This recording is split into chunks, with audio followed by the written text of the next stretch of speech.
দোতলায় অবস্থান করছি। দোতলায় মূল দুটি কামরা এবং দুটি কামরার দুই পাশেই এরকম বারান্দা রয়েছে। দুটি কামরাতেই ছিল মার্বেল পাথর বসানো, একটিতে পুরোটাই গায়েব করে ফেলেছে এবং আরেকটিতে অল্প কিছু অংশ অবশিষ্ট রয়েছে। এই জমিদার বাড়িটি দ্বিতল বিশিষ্ট হয়, তবে এর ছাদটি বেশ আকর্ষণীয়। আমরা এখন ছাদের উপরে যাব, সেখান থেকে জমিদার বাড়িটিকে দেখার চেষ্টা করব, কতটুকু সুন্দর লাগে আপনার সাথে শেয়ার করব।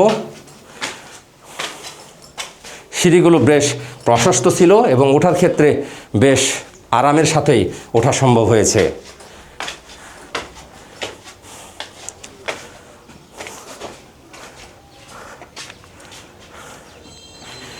প্রশস্ত এই জমিদার বাড়ির ছাদটি ঝোপঝাড় এবং গুল্ম জাতীয় উদ্ভিদ দিয়ে ভরে গেছে। এগুলো দীর্ঘদিন ধরে পরিষ্কার করা হয় নাই বিধায় ছাদের এই বেহাল দশা।